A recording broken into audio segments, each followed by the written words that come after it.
All right, guys, this is the second part of the lesson that we covered in class, and what we did in class was remind ourselves about parametric equations.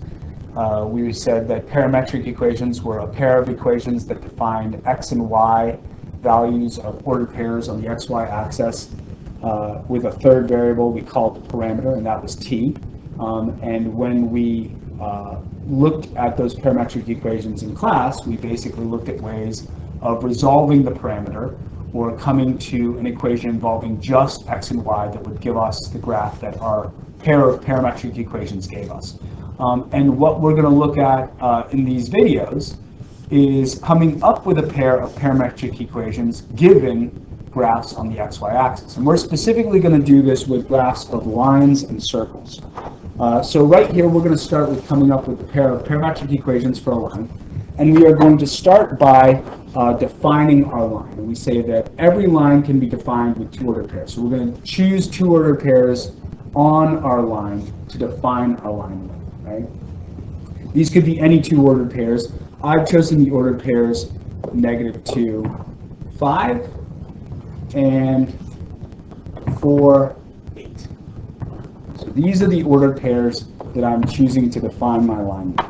What I'm going to do next is draw an arbitrary ordered pair on my line. So right here, I'm going to take an ordered pair on my line, xy.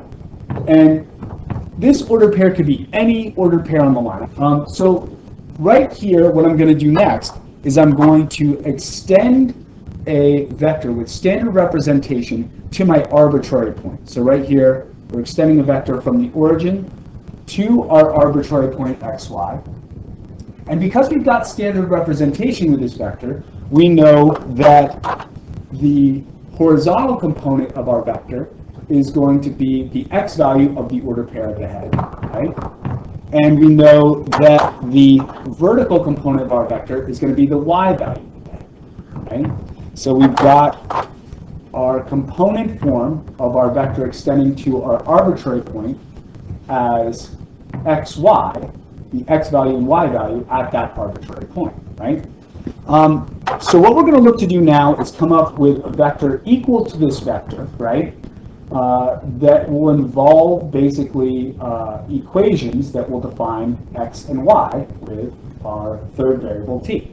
The way we're going to do this is we are first going to extend a vector to our line to one of the 2 points that we've defined, right? So right here, we're going to, of course, use standard representation to extend that vector to our point on the line, right? And right here, I've chosen -2, 5. I could have chosen 4, 8, but -2, 5 was easy for our example. So right here, for this vector that I've extended to the line, we have component form as -2, 5, right? And the next thing I'm going to do is extend a vector on the line from the head of our vector, -2, 5, to our second point, right? And so right here, when I extend this vector on the line, right, I can get this vector by saying head minus tail from the ordered pair at our tail to the ordered pair at our head. So right here, we have the horizontal component of this vector on the line as 4 minus a -2, or 6. And we have the vertical component of our vector on the line as 8 minus 5, or 3. Now right here, the two vectors we've drawn aren't quite enough to sum to our vector to our arbitrary point. Remember that when we're adding vectors graphically, we can basically put tail to head, right, and then get the sum of the vectors that we're adding. So right here, what I'm going to do is I'm going to say this vector isn't quite long enough on the line. But if I multiply it by some scalar t, I can extend this vector on the line out to the head of our vector xy, right? So if I multiply by some scalar t here, right, now this vector becomes long enough to extend to xy, and we can say that our vector -2, 5 plus our vector t times 6, 3 is going to give us our vector xy, right? So right here, we can basically say, over on the side, we've got our vector 2, 5, our vector to the line, plus our scalar t times our vector on the line, 6, 3, summing to the vector x, y.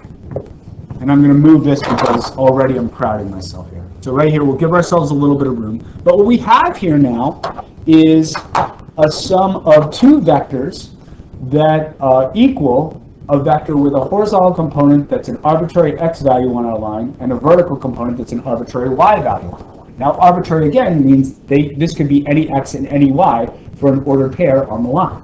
Now, right here, what I'm going to do is simplify the left side of my vector equation. So I'm going to say I've got negative 2, 5.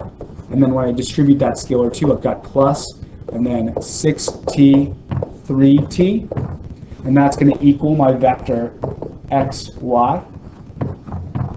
Now, right here, adding vectors, we can add horizontal components. So we've got the horizontal component of negative 2 plus 6t equal to our horizontal component x.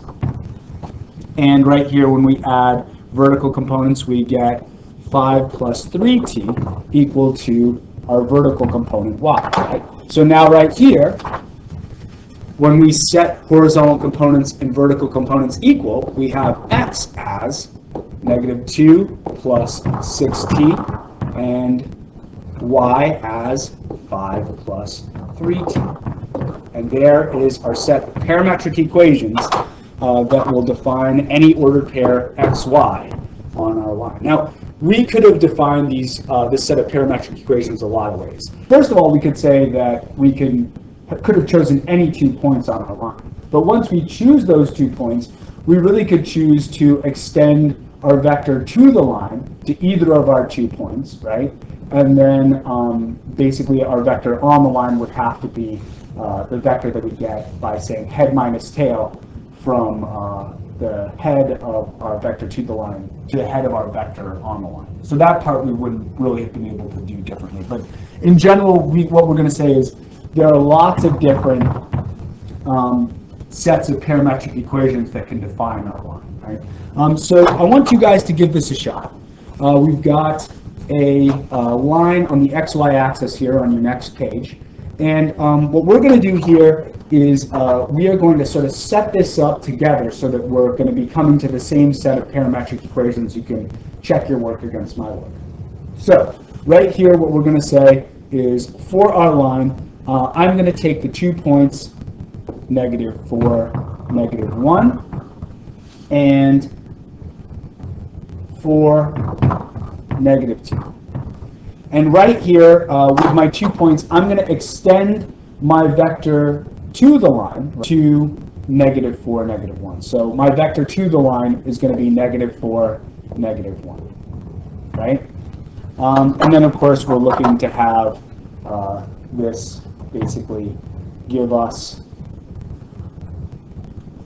we're looking to fit strum of 2 vectors that will give us the vector extending to the arbitrary point xy. So I want you guys to give this a shot, and then we'll come back to this in a second. So pause the video and talk to you in a bit. All right, guys, so looking at this one, we've got our vector to our arbitrary point over here. We have our vector extending to the line as the vector negative 4, negative 1.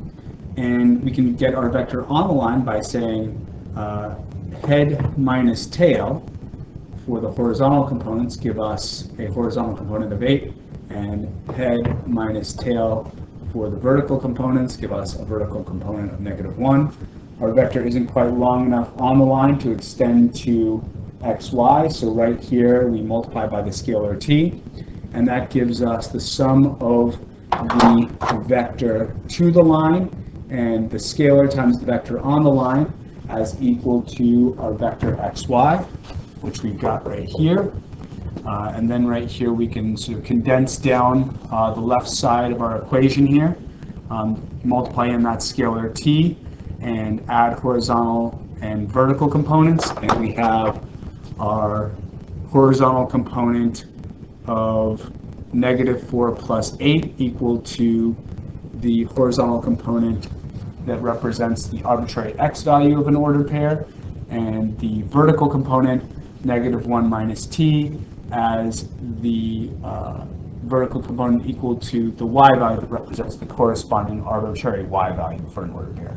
And right here we've got the set of parametric equations. Now, in general, when you're given this problem in the book, you're really just going to be given a collection of two ordered pairs that are defining a line, and you're going to be asked to come up with a set of parametric equations for the line defined by those two ordered pairs on the line. And so really what you're going to want to do right here is decide which one of your two ordered pairs is going to be your vector to the line and which one is going to be the head of your vector on the line, right? So then you're setting up this equation, right?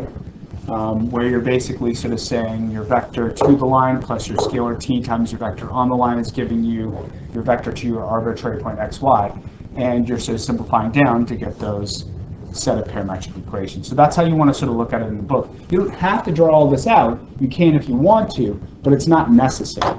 And we'll talk a little bit more about that in class. But in general, this is how we're going to be constructing our set of parametric equations that are going to define a line.